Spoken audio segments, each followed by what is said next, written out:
Last week we started the introduction as far as the text itself went, and so tonight we want to finish this introduction now and get through the first 18 verses. As we've looked at the Gospel of John, we pointed out that he begins with Christ, with deity becoming man. And so he starts out by calling him the Logos. Now, I don't intend to spend time tonight in going back over those things that we've already talked about, but I'm just showing some charts right here to bring us into the things that we need to get into tonight. But we pointed out in there that the word Logos, which means word, had a very spatial meaning to those people. And when he's called the Word, why, it means a very spatial thing there. Then it says, in the beginning, and we looked at that to see really what in the beginning means. And we've learned that in the beginning there was talking about here in the period of time before God ever created the heavens and the earth that's there. If you're wondering why I'm kind of fumbling around here tonight, this chart wasn't supposed to be up there. It was supposed to be a different thing. In other words, when I modified it. So what I'm wondering now is if I kept all the charts and the new things that I put in there. Let me stop right now to get my mind straightened out here and see whether I did that or whether I'm just going to be going on my own in here.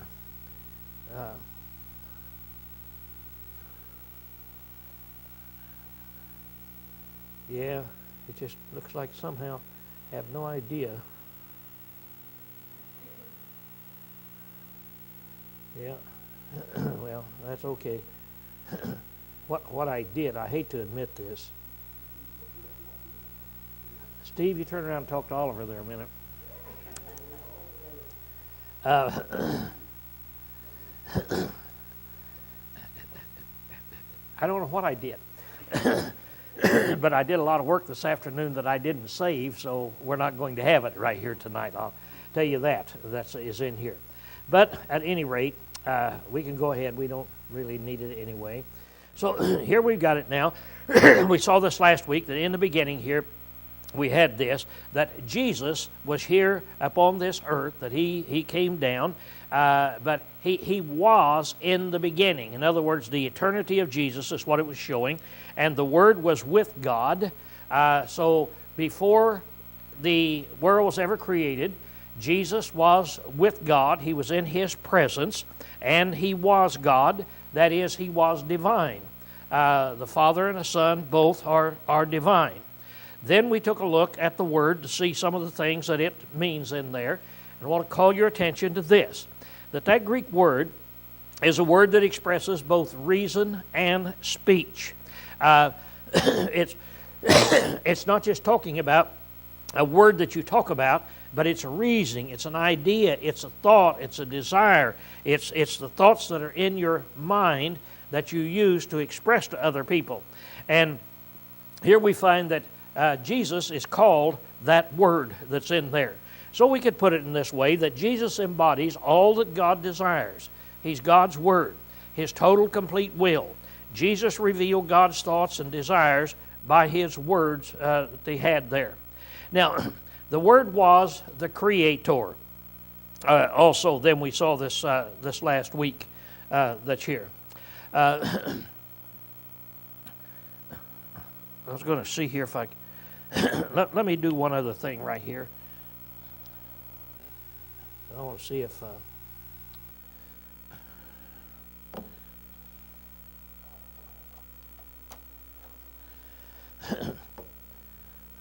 I know this is not going to work.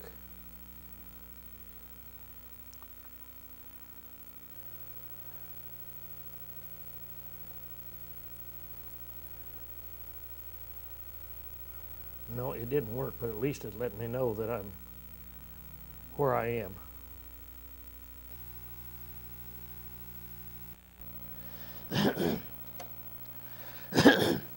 Okay. The Word then became the Creator. Jesus Christ created everything. And it makes it very plain that all things were made through Him, and without Him was not anything made that hath been made. So we find that God had designed the plan. Jesus Christ is the one that created it when He created the world here. Now, we've put this up there and show here again about God speaking. God spoke it into existence. God said these things that are in there. And then here's about where we got down to the last time. Here it is. The Word was a creator. Now, remember, God said, let us make man in our image. Now, when you turn over to Hebrews chapter 1, verse 2, and Colossians 1, verse 16, and we went through them again, there it shows that Jesus was the creator. So both beings in the Godhead were involved in that creation that's there then. Now, here's where we said, we start out tonight, and you're supposed to give me the definition of life.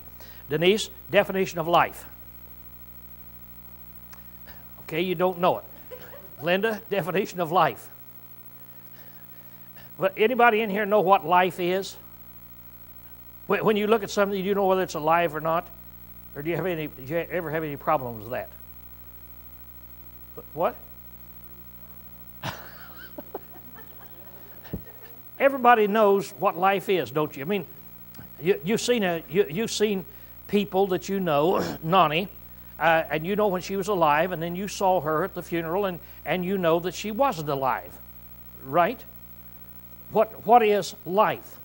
See? So the whole point is, say, I don't know what life is, but I know it when I see it. In other words, we're getting into something in here, these great things, that a lot of times we go through life and we know certain things, but there are certain things we don't know, and we don't know the difference between them. Now, look at this. The Creator here, He created all things, and it said, and in Him was life. So now, all life comes from the Creator. So He created everything, and then He gave life. Now look at this definition that Webster gives, which shows that he doesn't know what life is either. So look at what we say here. He said, it's the quality or character distinguishing an animal or plant from inorganic or dead organic bodies. It's like I mentioned a moment ago. The difference is that thing that when you saw Nani before she died, and then when you saw Nani after she died, there was now what was the difference? See, what was the difference? Life was gone. That's in there. Then it says it is the vital force, whether regarded as a physical or spiritual, the presence of which distinguishes organic from inorganic matter. So he said it's that thing that tells you what's the difference in there. Organic matter is dead matter, I guess we'd put it. Organic matter is that which has organs that sustain life. But a lot of times you have organs, but you don't sustain life. Again, come back using Nani. Nani had organs to sustain life for the 60 years that she was here. And then when she died, 5 minutes after she died, did she still have organs? Yeah, she still had all these organs, all these mechanisms to sustain life, but she didn't have life, see? And so what he's saying here is, again, there are some things people don't know how to define it. There's no definition. We define it by saying, well, it's not this. It's something that a person has that's something that a rock doesn't have. And so we start defining it in this way. But yet everybody in here knows what life is. See, we all know what life is. Now, the point I'm trying to make is, life is such a great thing. It's absolutely such an awesome thing that only God would know what life really is. Man, after all these thousands of years we've been on this earth, we still don't know what it is. But now, what he's saying is that all life came from Jesus Christ. All life, whether it's physical or whether it's spiritual, all life came from Jesus Christ. So now we have Jesus as the total embodiment of everything God desires. we have him as the creator of everything. And now then we have him as he's creating. Then he gave life to everything that has life. Then, in here, next thing it says, we go back to illustrate this, that God created things, and then God made them, the ocean swarm with living creatures and living creatures and living creatures, and he gave these creatures life. Well, what John is saying, that came from Jesus Christ. And so it is with man. God formed man from the dust of the ground, breathed into his nostrils the breath of life, and man became a living soul. So what is that life? So again, we can't define it, but we do know what it is. Now, spiritually speaking, we also have life. When we sin, we're separated from God. Now, we know, because the Bible tells us, that in James, that as the body apart from the spirit is dead, so we know when the spirit leaves the body, then the body is dead. What is that? How do you define it? And when you come down to sin, we're separated from God. We're dead in sin. We're separated from him. And now then it's only through Christ that we can have life, or that we can come back and be united with God. So in death, there is a separation. There is a separation. And in life, there is that uniting. But again, to try to define it is again something that we don't know. Now, the Creator gave light to all men. Then again, it says, in him was life, and the life was the light of men. Somebody define light. How do you define light? See? So, you say, well, that ought to be an easy thing. Anybody know what light is? And do we have light in here in this room? See, well, not too many people going to argue that point. You'd say you're dumb to even ask the question. And do you know what dark is? Well, yeah, I know it when I see it. What is light? See, again, man has no definition for light. There really is no definition. Here's what we find. Science does not know what light is. We know what it does and how to use it, but we can't define it. So we're just going to say light then does these certain things. Webster says it's the essential condition of vision, the opposite of darkness. Well, what he's saying is light is that which you have to have in order to see. Well, I know that, but what is light? How do you define light? What is the definition? Well, you have to have it in order to see. Well, I know that, see? And again, we're dealing with things that God put forth and God put in us here at creation that man can't even define here. Now, as we look at light, every language, in every language, light is a synonym for knowledge. That is, throw some light on this.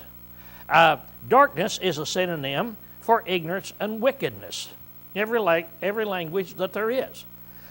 Because all people know that in order to know where you're going in any way, you have to have light. You have to be able to see. And people who can't see can't accumulate this knowledge, and it's ignorance. And also for wickedness. Because people that are ashamed of what they do, they're wicked, they want to do it in darkness because people can't see them in darkness. So it's to hide them. So the synonyms that you find in the Bible then, when it's talking about darkness, and that's what the way John's going to be using it, is he's going to be talking about knowledge and the opposite of wickedness. He's going to be talking about righteousness, knowledge and righteous things. Now, here it says, and the light shineth in the darkness, and the darkness apprehended it not. Now, again, want you to try to think about it in this way. Well, first of all, if we turned out the lights, it would be dark in here. Everybody know that it would be dark. Now, you turn the light on, and the light comes in, and which one wins out? Is it the light or the darkness? Which one wins? The light is going to win. The darkness is not going to be able to overcome the light. Now, here it is. The light came into the world. Think of it in this way, that Jesus now is the light. The world, all mankind, was in total darkness. They didn't know which way to go. They didn't know what life was all about. They didn't have these things. But Jesus now has come to bring us this light so that we can acquire this knowledge. He's going to give us this knowledge of all of these things. Now, when He comes, He brings the light. And the interesting thing it says, and the darkness apprehended it not.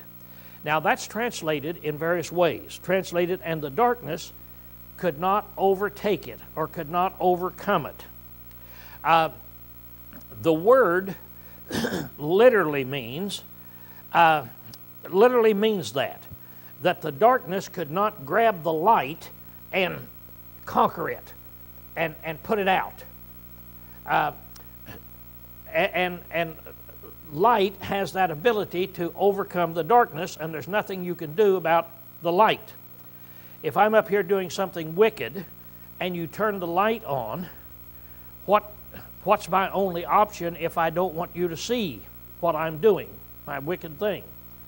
It's either to straighten up or to run to another dark place where you can't see me.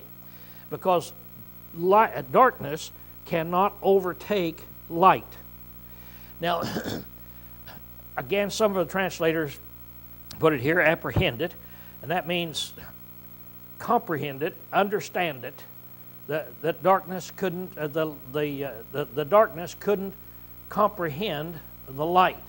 Which, if that is it, then it means that when Jesus brought all of this knowledge to man, how man ought to walk, the light of the world, then people in darkness, they couldn't, I hate to use the word couldn't, they didn't understand and comprehend what He's doing. Now, in reality, what it's talking about, if you take it either one of them, is this, that the world was in darkness, the world was in ignorance, and Jesus came to bring light to the world, to let the world see where to go, how to go. And this dark, evil world couldn't put out the light, and they couldn't grasp the light and use it to their advantage. Now, there's only one reason why you couldn't do that. Suppose that you're sitting there and we turn the lights off in here, and I ask you a question. I say, read verse 3. And you say, well, I can't. Why? Well, because I'm in the darkness. Oh, I go flip the switch on, and their light comes on. I say, now read verse 3. And you say, I can't see. Well, your reason for not seeing has been taken away. You have light. So, Helen, read verse 3. I can't read it. Can't see it. She got something wrong with her, doesn't she? See? It's either because she don't want to see it, or she refuses to see it. That's what happened to the world. He brought this light. The whole world has access to the light of God of how to walk. But the world, in its totality, refuses really to see it. That really is what the whole thing is about in here. I've got down here, there are two reasons why people don't walk in the light. Number one, either they don't have the light, or number two, they won't use the light.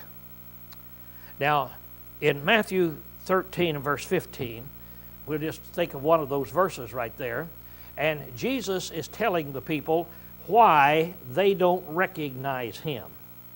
He said, now here's the reason you don't recognize me. They have eyes, and then what? Go ahead and finish it. They have eyes, but will not see. They have ears, but will not hear. See? That is the thing here that we're talking about here. So Jesus, now, He's the Word. He's the creator of everything. He's the life giver physically and spiritually. And He is the light of the world. In other words, He's the one that tells us how we are to act, how we are to walk in this world. Some people look at it, others will not let it penetrate their mind. But He's that anyway. Now, there came a man sent by God whose surname was John. So this is going to be the next thing that he says down here. There came a man sent by God, from God whose surname was John. All right. Now, we got down here, the purpose of this book is to show that Jesus is the Christ, the Son of the living God. That's the purpose.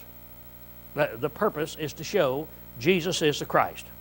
Now, in keeping with that purpose, John shows that John the Baptist was not the Christ.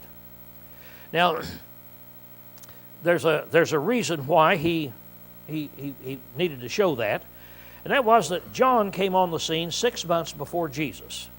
John showed up, he was 6 months older, and he came on the scene 6 months before Jesus.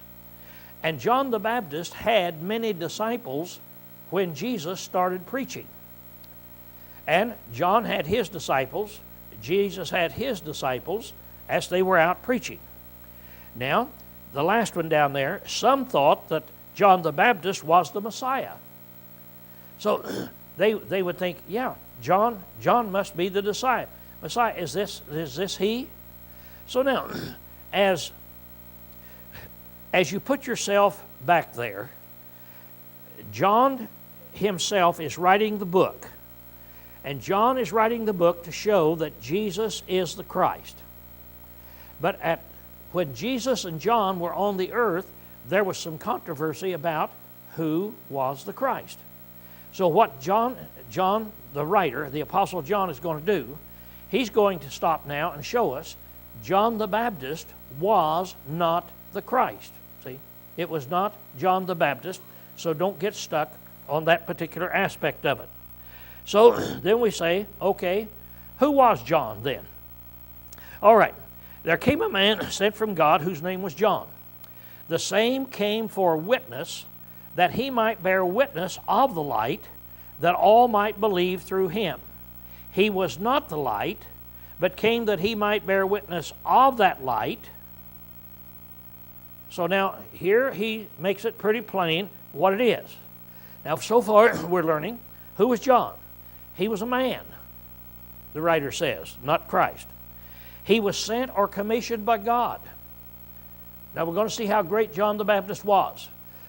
John the Baptist was a man, not Christ, and he was sent or commissioned by God to come. Now he was sent by God for a specific purpose. John the Baptist was commissioned by God for a specific purpose, and that purpose was that he might bear witness. Now I've got out there chapter 1, verses 29 and 34.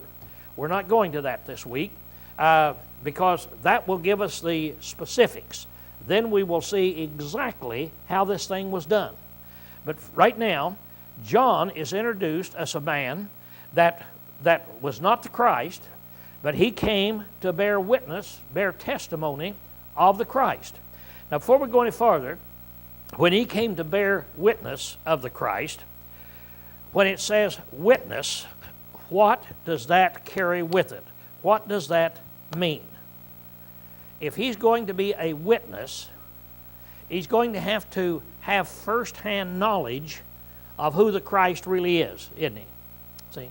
Has to have that first-hand knowledge. Now that's what we're going to find next week when we get into verses 29 down there. Is how did John get this knowledge? What happened so that John could say, there he is, And there's no doubt about it. See? How did that take place? It's kind of interesting. But now John was a witness. Now then, he was not only a witness, but he was a witness and the agent to make people believe. He was the instrument that God was using, it said, so that all might believe through him. So when Christ came, the world had one agent, really, to testify to the people, to introduce the world to Christ so that they could know, okay, this is the Christ. And that witness, that agent, was John the Baptist. Now I've got down here, see how the synoptics introduced John. We're not going to go over there, but it's kind of interesting because all of you know, how do the synoptics, how did Matthew, Mark, and Luke introduce John? John came, and what was his job? What was his purpose? He was one crying in the desert, and he was one preparing the way of the Lord. See? And Isaiah prophesied, and all of them tell us he was preparing the way of the Lord. He was going forth, crying out, make straight the way for the Lord. Now, in preparing the way for the Lord, he was telling the Jews, you're sinners, you need to repent, and there's one coming after me who's greater than I am, and he's getting their minds prepared for the Lord when he shows up. It would be kind of like if some special person was coming here in the next month, and I'm trying to get you prepared for him. And so I tell you, now look, this individual is, and so I start telling you how great this individual is. Now I'm sent to do this job. I'm his personal messenger. But I want you to know I am not him. The man who's coming after me is so much greater than I am, I'm not even worthy to reach down and untie his shoes. That's how much greater he is. That's what John was doing, preparing the people so that when a certain event happened, he was able to tell them, and they should have snapped on it just like that. So, John right here then is giving us this, that he is to bear this witness. Let me show you what that word really means. What was John in here? And as he was a witness. Now here we have the earth, and up there we have the moon. And on the earth, you can look up and you can see the moon. But the only way you can see the moon is that if the light is shining on the moon and reflecting down on the earth. And the only way that can be is if down there is a sun that's down there in the corner. There is the true light that is down there in that corner. Then that sunlight can shine up there, hit the moon, and reflect down here. Now, that's what John was. John was like the moon. So now, tonight, none of us can go out and see the sun. It's gone. It's on the other side of the earth. But we have a witness out there when we go out to let us know the sun is in the air. The sun is out there. Because if the sun is not out there shining on the moon, everything is just going to be as dark as it can be. And when you see the moonlight shining, what that is the sun is hitting the light, shining down. So the moon is a witness. See? It's a witness. And it bears testimony that the true light is really down there. So what he's doing is he's letting us know Jesus is the true light. And John is the reflector. He's the witness to these things. So as we look at the comparison of Christ and John, we've seen so far Christ was from all eternity. He's an eternal being, and John came. It said there was a man who came from God. Now Christ is the Word. John is a man. Christ is God or is divine. John is commissioned by God or sent by God. Christ is the true light, as we'll read, and John is a witness of that light. Christ is the object of our faith, and John is the agent to make us have that faith. So what the writer is doing is trying to set out how great Jesus is, and in doing this, he's comparing him to John. Now, who would be the greatest man in the people's eyes at that time other than Jesus Christ? See? Who was the number one man? See? It was John the Baptist. See? And now then he's taking the greatest individual of that generation and showing them in comparison to Christ, there's just absolutely no comparison whatsoever. What John is doing is he's telling us Jesus is the Christ. In the last book, or last chapters, he'll tell us that's my purpose in doing all of this. Now, an interesting event happened when he was doing this. Let's read right here just a little bit more here. It said here now in verse 8, and he was not the light, that is, John the Baptist was not the light, but that he might bear witness of the light. Now there was the true light, even the light which lighteth every man coming into the world. Now that's an interesting statement. And here again is something here that I'll, in getting my charts mixed up right there and bringing the wrong thing, why I won't be able to show it in here to you. But here's what it is. John was not the true light, but he was the witness of the light. Now there was the true light that's coming into the world, and that is Christ, the true light, coming into the world, and it lighteth every man. Now let me show you how you can read this two ways, and both of them are grammatically correct. So that's the reason I'm doing it. You'll find a lot of people say this is what it means, a lot of people say this is what it means, and it in reality means both. Both are true. But let me ask you this.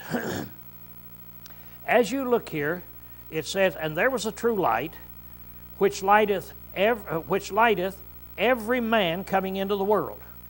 Now does that mean it lights every man coming into the world?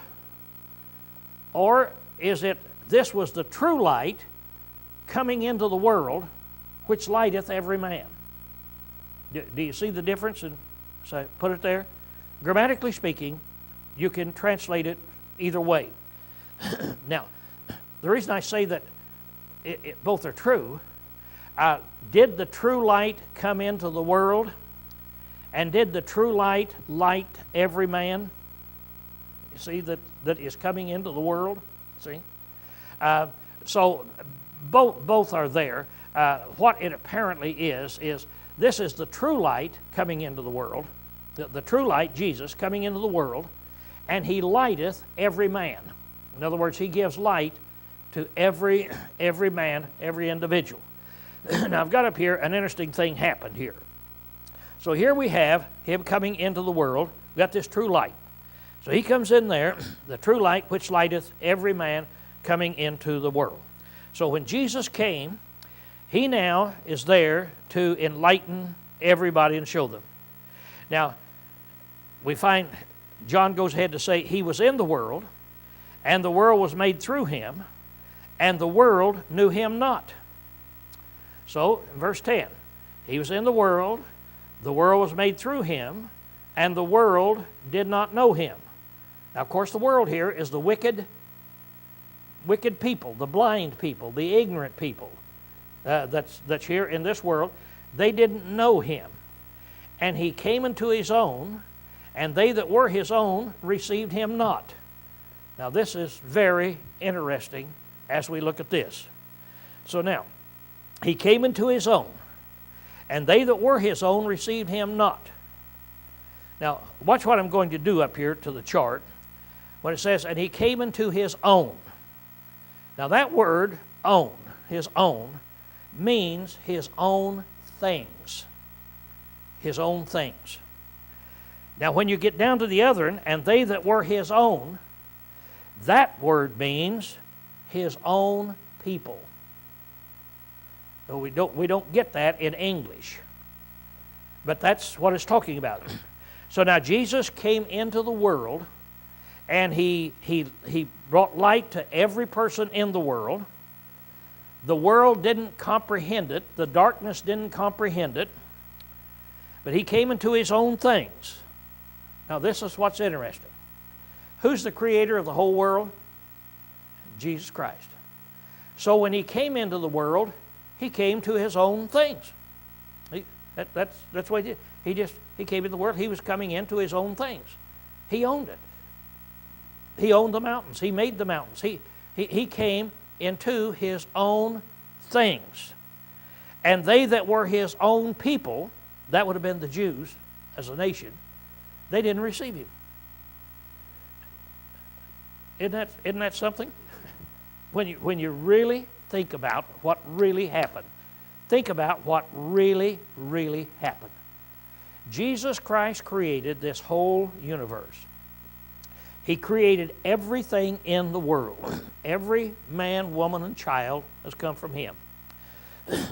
He left heaven and he came here. And he came, now from our viewpoint, we would say, oh, he came down to the world down here somewhere. You know, we own the world down here, and he was up in heaven. No, when he came down to his own things. And his own people in this world didn't receive him. What did the Jewish nation do to him when he made his appearance? See? They stumbled. They didn't receive him. And it's a real interesting thing that when you look at it there. It says, but, the next verse, the next word, and this is important. But, as many as received him, to them gave he the right to become children of God. So now, as many as received him. Let's talk about that for just a minute. Because you hear about that in denominational nomenclature all the time, don't you?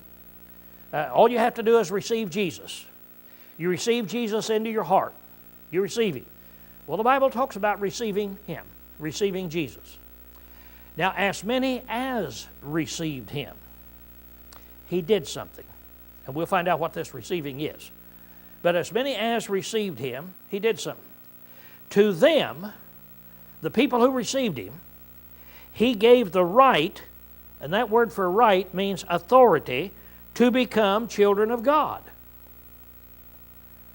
Now, the people who received him, he gave them authority to become children of God. They weren't children of God, but now then they have the authority, they have the right to become children of God.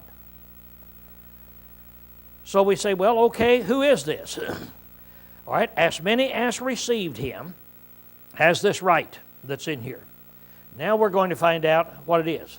It says, even to them that believe on his name. See, I stopped right in the middle of a sentence. As many as received him, he gave the right to become children of God. Even to them that believe on his name. That's synonymous. Receiving Jesus and believing on his name is exactly the same thing. Believing on his name explains what receiving Jesus means. So now we're down to believing on his name. What's another word for belief? Faith. This is going to be called the gospel of faith. He's going to use belief so many times. Now, even to them that believe on his name. So now then we'll go from that group of people, even to them who believe on his name, who were born. Now, these people who believe on his name are going to be born now. So, I want to make sure I'm not leaving something out right here. Who were born, okay, not of blood, nor the will of the flesh, nor the will of man. So these people were born not of blood. That would have reference to Jewish nationality.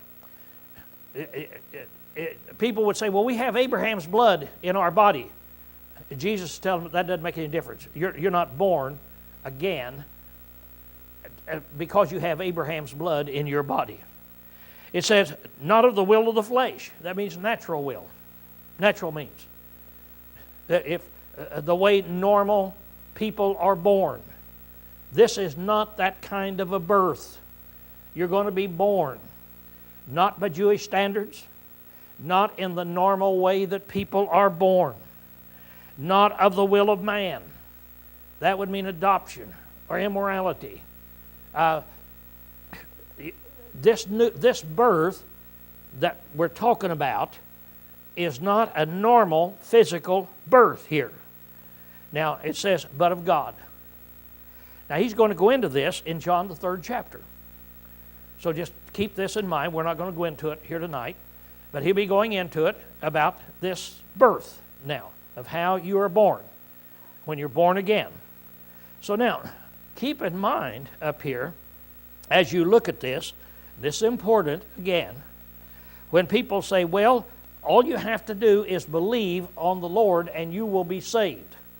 Now, what does this passage, what does this verse teach you when you believe on the Lord? What does it teach you?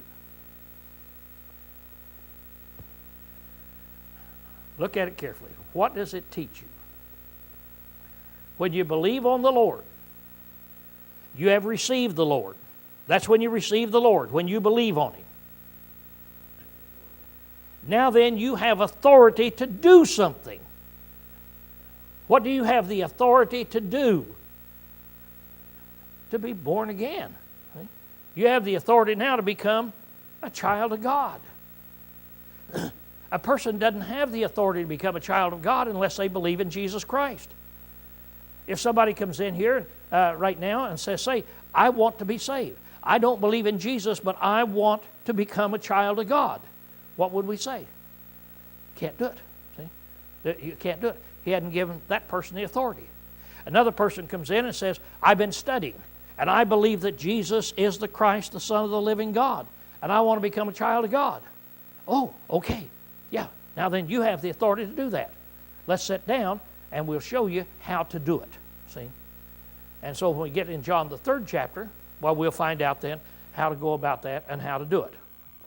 Now then, he goes ahead and he says, and here's trying to show how great that Jesus is. It says, and the Word became flesh and dwelt among us, and we beheld His glory, glory as of the only begotten from the Father, full of grace and truth. Am I missing something? That's when I get mixed up. I'm trying to figure out what I did today on this thing. So through there, and I figured out what I did in doing that. So that kind of throws me off balance. Okay, in verse 14 there, the Word became flesh. Now then, he's identifying who it is, Jesus. See, so the Word that was always here, it became flesh. He was not flesh in heaven, but now then he became flesh, and he came down and he dwelt among us, and we beheld His glory. His majesty is what that means. It's the glory or majesty of the only begotten from the Father. So He was so great that we saw Him and all of His majesty that He had to come from the Father. When you think about majesty, what event happened in the life of Christ that Peter talks about as showing His majestic glory? You remember when He took Peter, James, and John upon the mountain and He was transfigured? And there where God then pointed out, this is my beloved Son, comes down, and Peter says, we beheld His majestic glory, you see? And so they saw this glory as the only begotten Son, full of grace and truth. So He's full of grace and truth. Now, as we got back here, the law, well, he's going to go ahead and say this, so I guess I better wait till I get down to verse 17. Yeah. And John answered, John beareth witness of Him and crieth, saying, This was He of whom I said, He that cometh after me is come before me, for He was before me. So what John was telling the people before Christ came, John was telling them, now I'm here, there's one who's coming after me, it's going to be 6 months behind me. Although, even though he came after me, he was before me. See? How old was Jesus when John was born? Well, he was eternal. See, he was an eternal being. And so John says, he was before me. He showed up and he came here after me. It appears that I'm the elder of the two. It appears that I am might be the superior one. But no, he came after me, but he was before me here. For of his fullness we all received, and grace for grace. So now we all received from the fullness of Jesus. Whatever he was full of, and that's grace and truth that we've got up here. He's full of this grace and truth, and we've all received from him. Then we received the grace of being saved, and we see the truth of the Word of God. So out of his fullness we've all received, and grace for grace. Now that's another interesting statement. Grace for grace. It means grace instead of grace. Grace in replacement of grace. It would have the idea of, suppose that I'm going to give you, Helen was talking about C's chocolates tonight. Okay, I'm going to give her C's chocolates. She's going to receive them out of my fullness. So how many C's chocolates can I give her? It depends on how much chocolates I can get, right? And so if I got $5, I'm not going to give her much. If I've got $5 million or $5 billion, then out of my fullness now of $5 billion, I could just shower it upon her. Now I'm going to give her chocolates instead of chocolates, or chocolates in place of chocolates. So imagine her now, I give her this big C's chocolate, and she's eating it, and it's not costing her a thing, it's by my grace. I'm giving her by my grace. These chocolates are by my grace, unmerited favor. And just about time she gets it eat, why, there's another one right there. And about time she gets that half eat, then there's another one right there. And then just go down, and then there's another one. And then they start piling up. And then before she can even take a bite on the last one, why, I throw on 2 more. And I do this. And then I bury her in C's chocolates. That's the idea. Just chocolate upon chocolate upon chocolate. That's what we receive from him. Grace upon grace upon grace upon grace. Favor upon favor upon favor upon favor. Never-ending favor is the idea that he's saying here. That, yeah, we're saved by grace. But how much grace has God given us today? In him we live and move and have our very being, don't we? See? Every breath you take is from him. Now, he goes ahead and he says then, for the law was given through Moses. Now Moses is pretty great. The law was given through Moses, but grace and truth came through Jesus Christ. So now over here you have the law, and it was great. The law was great, but could it save you? No. But grace and truth, all of the grace of God where you can be saved, and the truth of God, now it came through him. This is why Jesus could say, I am the way, the truth, and the life. No one can come to the Father but by me. So he was it. So John is trying to get us to see how great Jesus really is. So he goes ahead and he says, now no man has seen God at any time. The only begotten Son, who is in the bosom of the Father, he hath declared him. So now nobody's seen God at any time. Job wrote, canst thou by searching find out God? Canst thou find out the Almighty unto perfection? Can you understand everything about him? It is as high as heaven. What canst thou do? Deeper than Sheol. What canst thou know? The measure thereof is longer than the earth and broader than the sea. In other words, man cannot possibly know about God, know how great He is. We cannot. No man has seen Him at any time. What was it God told Moses in Exodus? That you can't see me, you remember? Because no man can see my face and live, see? And so, thou cannot see my face, for man shall not see me and live. And so, how then are we going to do this? I mean, what have we got in here? How can the world know God? See, how can the world know Him? Then He's going to tell us how we can know Him. And that is by the Word. We're back to that. Jesus is going to declare Him. Jesus is going to show us about God. We're going to get to see God Himself because we have the Word that is down here. The only begotten Son who is in the bosom of the Father, He hath declared Him.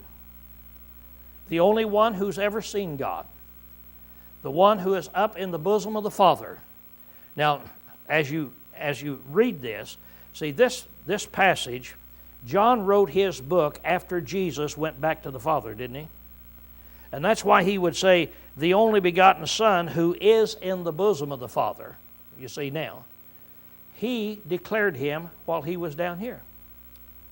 He showed us Him. Well, how did He do it? Now we're back to a verse we used before. Jesus said unto him, How long have I so long with you, and dost thou not know me, Philip? He that hath seen me hath seen the Father. So how did the Word tell us about what the Father was like? By listening to Him and by seeing Him. Watching what Jesus was. And then we learn what God is. So in these first 18 verses, just one verse upon another, telling us these great, wonderful truths about how wonderful Jesus Christ really is. Now this brings us to what's called the prologue, which means the introduction. It's just introducing Jesus to us. Now the rest of the book then is going to be taking up the life of Christ and showing us about Him so we can see Him, and then we will understand how great He and the Father is. Okay, that's where we close in tonight.